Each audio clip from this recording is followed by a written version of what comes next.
Init pa, umuusok. Sarap. Isa ka rin ba sa napahinto? Napatingin? At biglang nagutom? Kaya mga kapuso, aminin na! Nagka-crave ka rin ba ng trending Ilocos empanada? Problema ng mga taga-South, hirap bumiyahe pa norte para matikman ang authentic empanada. Pero mga kapuso, worry no more! Dahil ang empanada ng Ilocos, dinala na raw dito sa Davao. Viral sa social media ang Ilocos empanada na ito sa Barrio Obrero sa Davao City.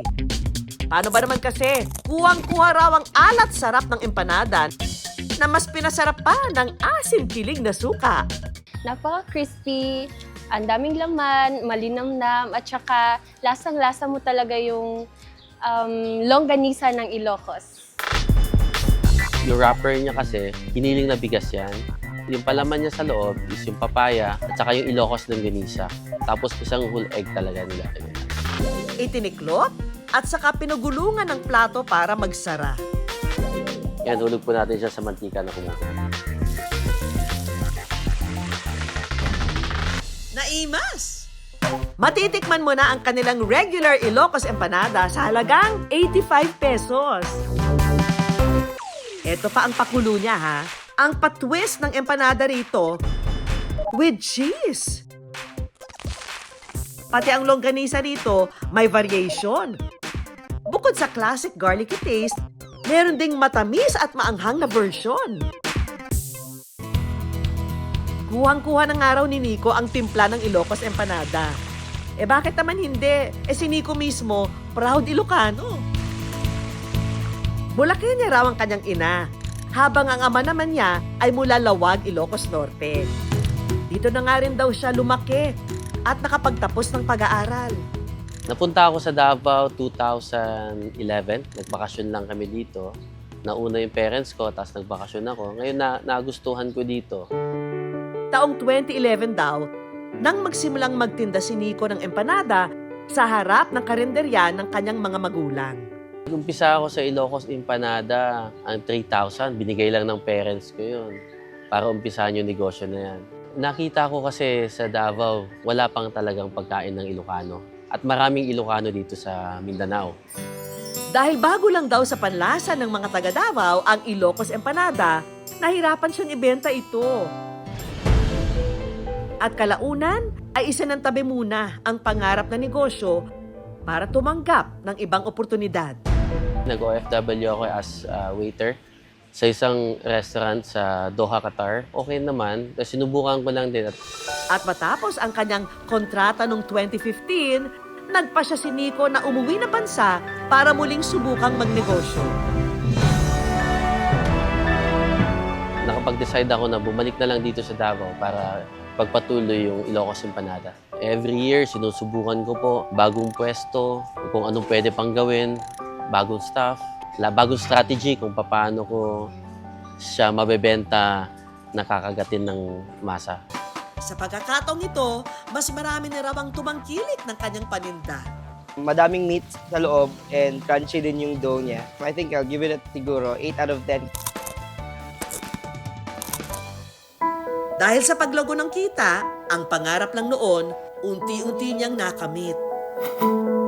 Mula sa pa-cart-cart lang noon, nakapagpatayo siya ng 3 pwesto ng authentic Ilocos empanada. At sa kanyang pagsisikap, nakapagpundar din siya para sa kanyang pamilya. Napagpundar tayo ng konting sa bahay, tapos nakakatulong sa pang-araw-araw natin. Umuubos kami ng 20 to 50 kilos a day na longganisa. Pero ang empanada ni Nico, muli siyang sinubok nung nagka-pandemya. Nag-close lahat ng Ilocos empanada, lahat ng branches dahil lockdown. Pero kung akala nyo, the end na, hindi raw niya susukuan ang empanada. Nung lumuwag na sa bansa taong 2023, muling sumubok si Nico. 3rd time's the charm na nga mga kapuso dahil sa ikatlong pagkakataon, nagtuloy-tuloy na ito hanggang sa ngayon. Nag-viral siya sa buong Davao. Naniniwala ako na meron talagang mararating ang Ilocos Empanada ko. Maliban daw sa pakinabang ng negosyo sa kanilang pamilya, ang nagtutulak daw sa kanya para magpatuloy ay ang makatulong sa mga nangangailangan ng trabaho. Dumating ako dito sa Davao noong 2025. Naging malaking tulong sa akin ang paggawa ng empanada. Biro ng ilan, ang mga Ilocano, kuripot daw. Pero sa kwentong ito ni Nico, hindi pagtitipid ang nanaig, kundi bukas palad na pamamahagi ng panalong lasa. Nakakataba naman po ng puso dahil hindi naman po namin akalain na magba-viral kami ng ganun. Tuwan-tuwa po kami. Pinagpapasalamat po namin yun. Trabaho sa iba at inspirasyong lumaban. Sit back and relax dahil tuloy-tuloy lang ang good vibes. Magandang gabi, ako po si Vicky Morales. Viral video, isang lolang tricycle driver na biyayaan ng pampagasolina. Ito po, pang 2 full tank nyo.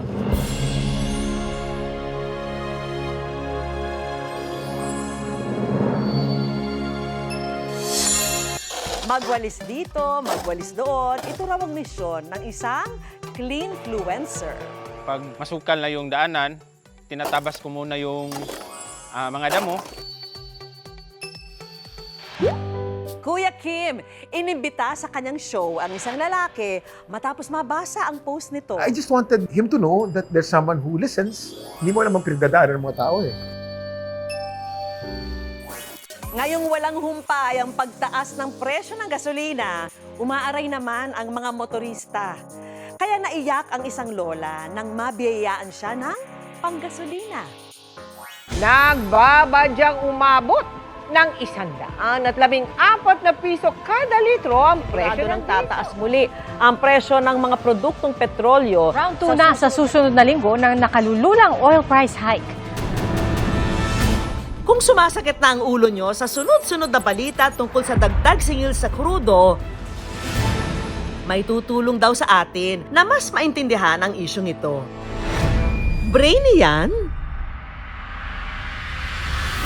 Sa ikalawang linggo ng malakihang oil price hike, bunsod pa rin ang umiinit na tensyon sa Middle East. Ang iba sa atin pinili ng tumigil muna sa pamamasada. Pero paano kung ito na ang naging kabuhayan mo sa loob ng 3 dekada? Titigil ka na lang ba?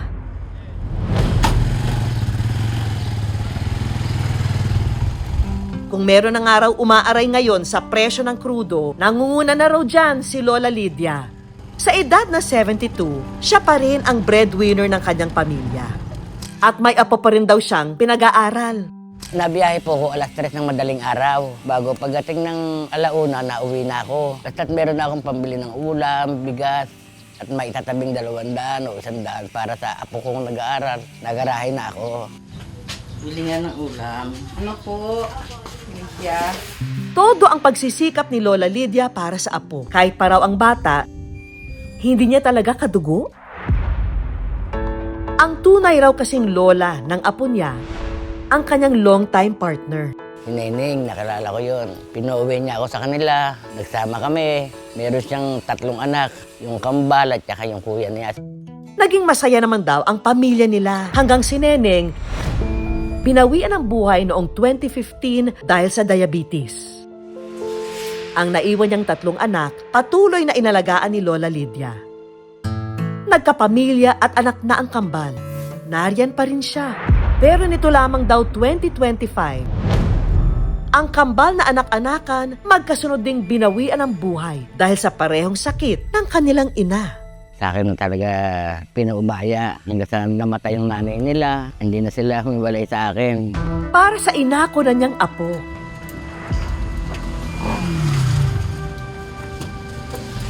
Harurot pa rin sa pagkayod si Lola. Pero aminado raw siya na sa edad niya, pumepreno na rin ang kanyang katawan. Nahihirapan na rin ako. Lalong gantong kainit.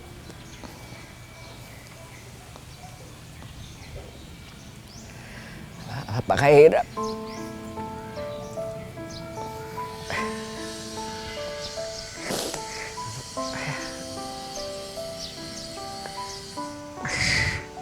Nahirapan na talaga.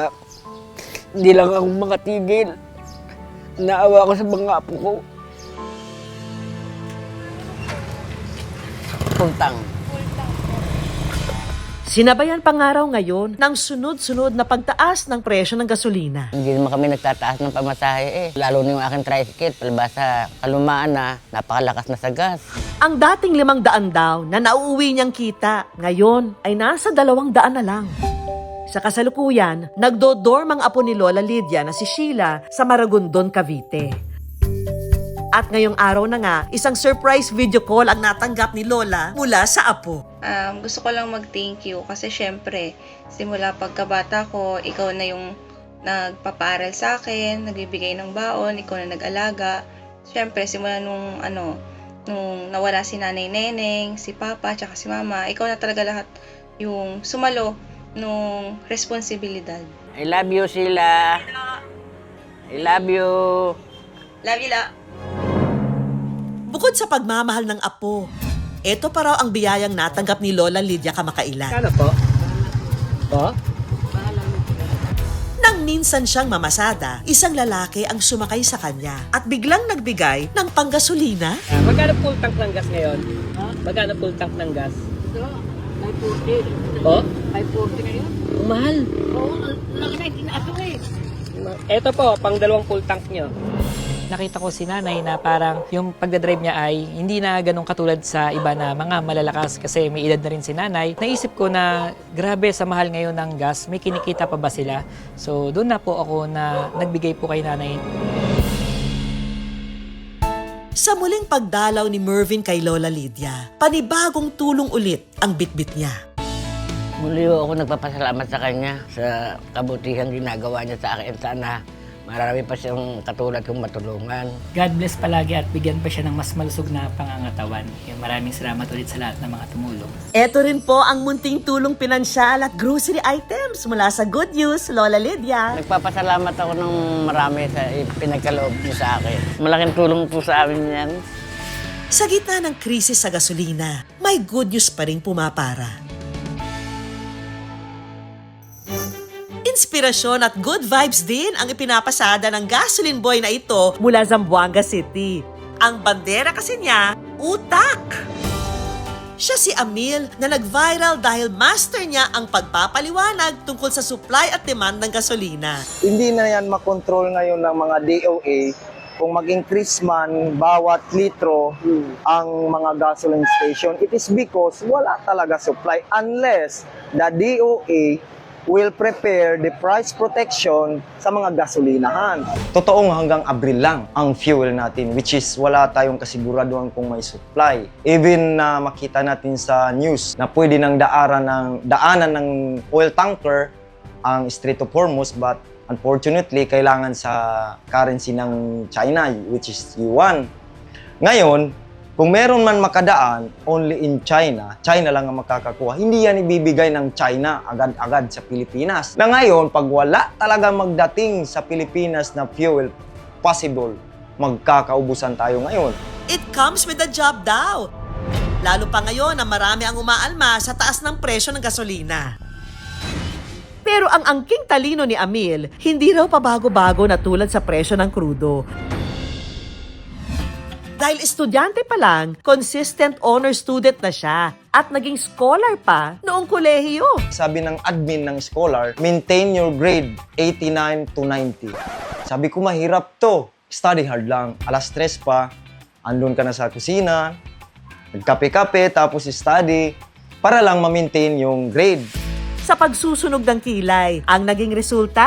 Nagtapos lang naman siya with Latin honor sa kursong BS in Fisheries, major in Aquaculture. Sa kaka-maintain ko ng grades na yan, ang resulta naging cum laude ako. Pero ang akala niyang madaling landas pagkatapos makuha ang diploma, hindi pala basta-basta. Kaya ang kanyang pinasukan, pagiging pump boy sa gasolinahan. Meron din akong natatanggap ng mga ganyang pangungutya pero never mind. So ganito lang ang ginawa ko pag may mga nangungutya, hiningitian ko lang. Dahil level up ang husay ni Amil, nag-level up din ang kanyang posisyon Mula sa pagiging pump boy, ngayon isa na siyang supervisor. Nandun ako sa supervisor, sabi ko, saan kaya pwede talagang i-monitor every minute ang trading sa world market? Good luck, Amil! Malayo pa ang iyong mararating. Sa kabi-kabilang nangyayari sa bansa, sa kabila ng hindi magagandang balita, marami pa rin Ito po, pang 2 full tank nyo. ang may dalang good vibes. At nagmamalasakit sa kapwa. Hindi prank, hindi rin gimmick. Ang content ng isang vlogger, paglilinis, kilalanin ang tinaguriang Cleanfluencer.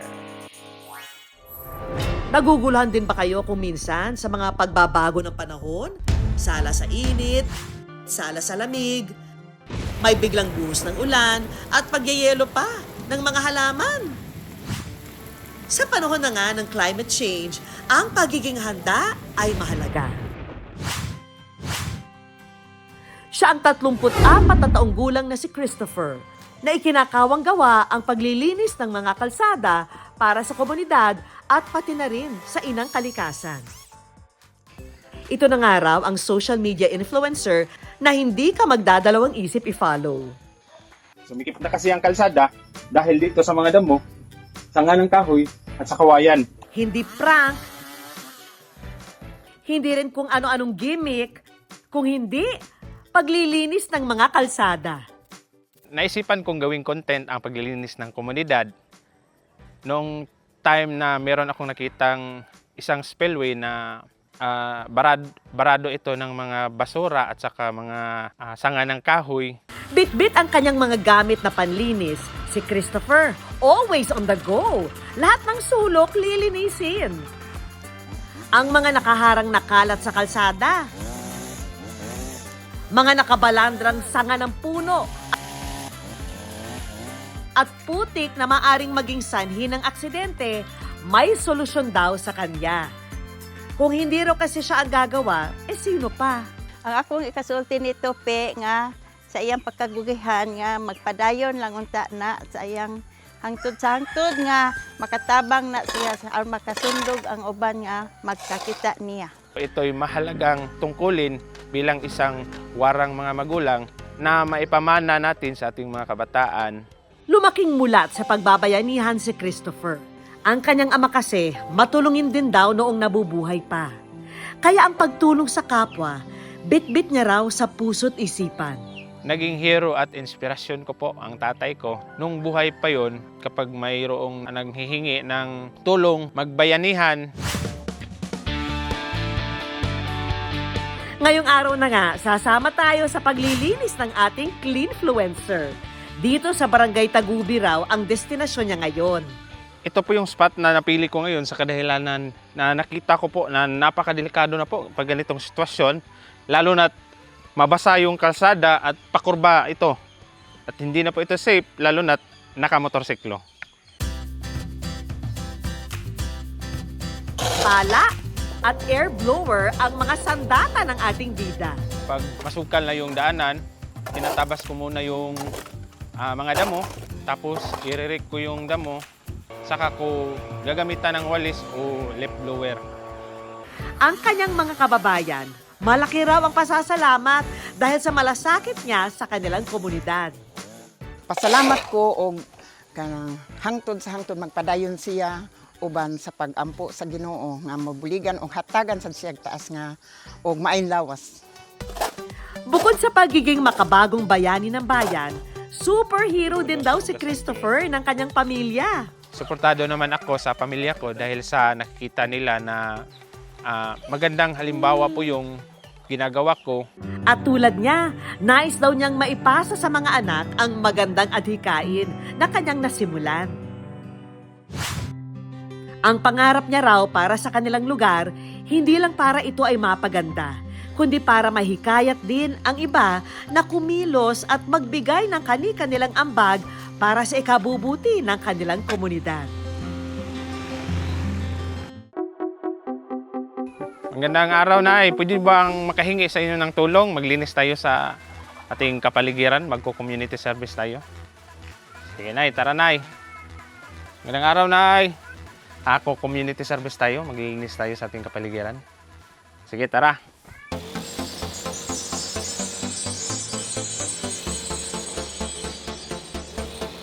Good job po sa inyo! Naway ang simpleng hakbang unti-unting lumawak para sa kapakanan ng nakararami. Kapuso, tulad po ni Christopher, mahalaga ang inyong tulong sa komunidad at kalikasan. Kaya sa tahanan o labas man, maliit o malaking bagay man, huwag mag-atubiling tumulong sa abot ng makakaya. Isa na po yung makagawa ako ng mabuti para sa komunidad at sa kalikasan. Viral post ng isang lalaki, inulan ng positibong komento. Isa nga rito, si Kuya Kim, na inimbitahan pa siyang manood sa kanyang show.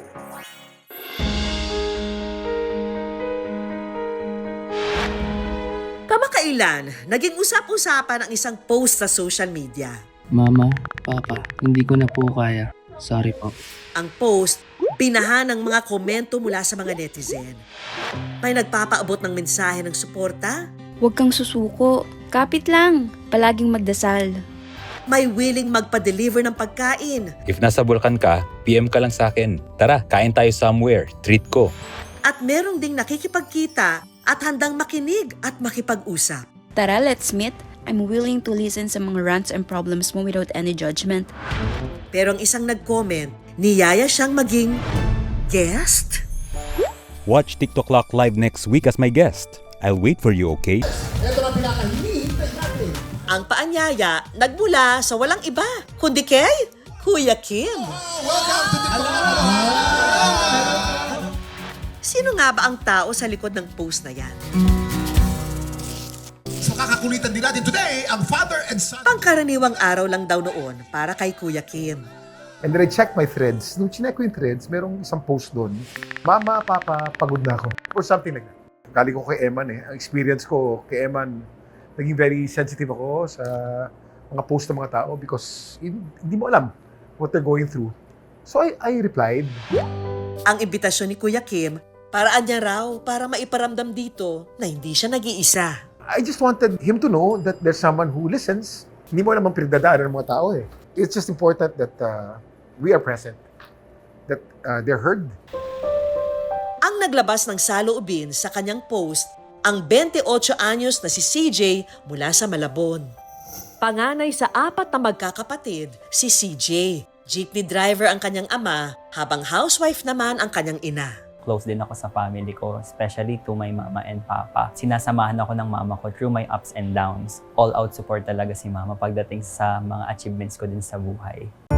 Dahil sa nagkakaedad na rin ang kanyang mga magulang, si CJ na raw ang tumatayong breadwinner ng kanilang pamilya. Lalo't nag-aaral pa ang iba niyang kapatid. Nag-work ako sa BPO industry as a gaming support. Close kami ng mga kapatid ko to the point na ako yung takbuhan nila kapag meron din silang mga troubles sa buhay. Pero kahit na may maayos na trabaho, nakakaramdam din daw siya ng pagod. I have to travel from Malabon to Ortigas. Medyo malayo siya and it consumes a lot of stamina and energy talaga. Dahil madalas na bahay at trabaho ang naging routine ni CJ, hindi rin siya gaanong nakakahalubilo sa iba. Meron naman daw siyang mga piling kaibigan na natatakbuhan. 3 lang kami sa circle ko. Since college, kami na talaga yung super close. Pero minsan, nahihiya rin daw magsabi sa iba si CJ ng problema. Iniisip ko din na baka they're dealing with other problems then parang dumadating lang talaga sa point na nagbabottle up lahat ng emotions mo and you have to release it your way. And siguro yung naging coping mechanism ko is to cry it all out. Ang pagiging tahimik at mapagkimkim ni CJ, maari raw na nakuha niya noong nag-aaral pa siya. Dati na rin daw kasi siyang nakaranas ng pambubuli. Every time na uuwi ako sa bahay, kakausapin ako ni mama, ganyan, o kamusta yung school? Nakasmile lang ako, haharapin ko si mama. Pero, yung sinasabi ko kay na mama, that's the other way around. Na wala akong friend, outcast ako, kinuhaan ako ng baon, tinago yung test paper ko. Tapos hindi ko yun sinasabi kay na mama kasi ako yung panganay. Kapag nakakaramdam daw siya ng pagod at lungkot, Ang nakakatulong sa kanya ang paglalabas ng saloobin niya sa journal o kaya sa social media. Nangyayari sa akin sa school, sa bahay, sa work, everything. I document it a lot. Kaya nang makaramdam daw siya ng burnout kamakailan, ang naging outlet niya mag-post sa social media. Yung post ko sa thread, nasa kalagitnaan ako noon ng biyahe, nasa loob ako ng bus that time. I was really not okay that time. Nag-bottle up lahat ng emotions ko, ng feelings ko sa work, sa bahay, financial, mental, friends, especially the work. Sa work talaga. Yun yung paraan mo para humingi ng tulong. Not to anyone, but help yourself. Isa nga sa nakakita ng kanyang post, ang TV host na si Kuya Kim na sumagot dito. When I woke up the next day, nakita ko merong 4,800 comments. Hindi likes, hindi views, comments. Yung message ni Kuya Kim na I'll be waiting for you, mag-guest daw po ako sa show niya sa TikTok Lock. I thought I was just dreaming. Sobrang positive po nung naging effect nun sa akin. Pag nag-e-express tayo out there, especially may social media tayo, minsan may mga tao pala out there na nakaka-relate sa mga pinagdadaanan ko, which reminds us na we are not alone. Nakaka-inspire, nakaka-lakas ng loob. Kaya naman sa araw na ito, ang imbitasyon ni Kuya Kim, pinaunlakan ni CJ.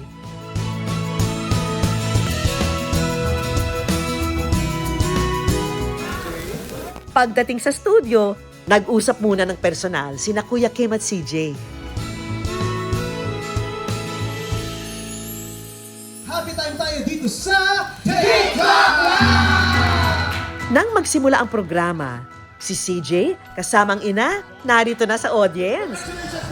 Ipinakilala pa nga siya ni Kuya Kim. Shoutout sa bagong kong kaibigan. Nandyan po si CJ at kasama po niya ang kanyang nanay. Doon po sila yan. Hi, sir!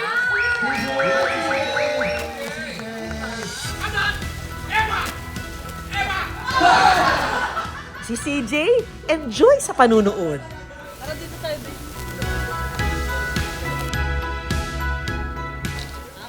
You inspired so many people.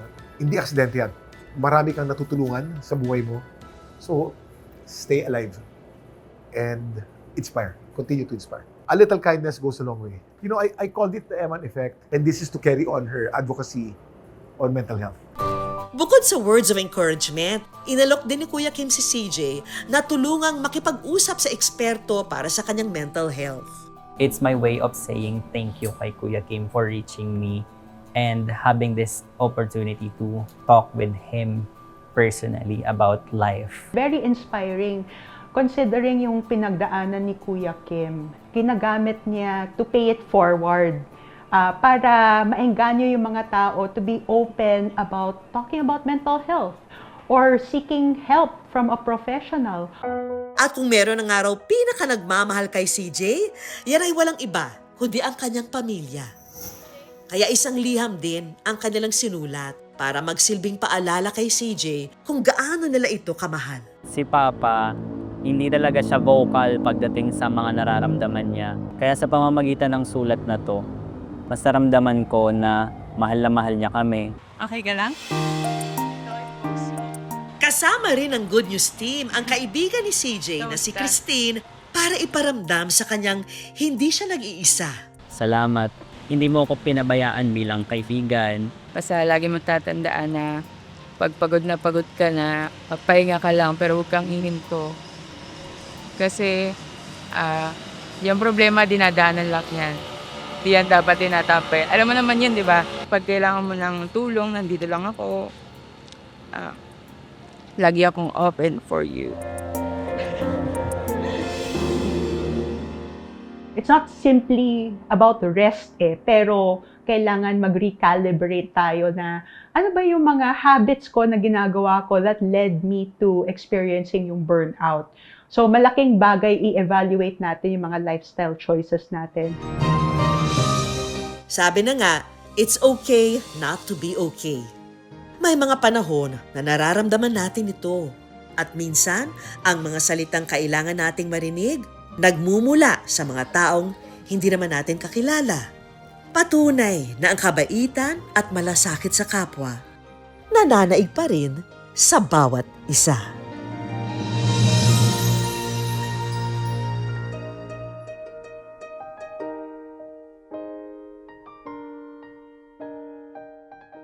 Sana po'y napawi ang inyong pagod ng hatid naming mga kwento. Hanggang sa susunod na Sabado, ako po si Vicky Morales. Tandaan, basta puso, inspirasyon at good vibes. Siguradong good news yan.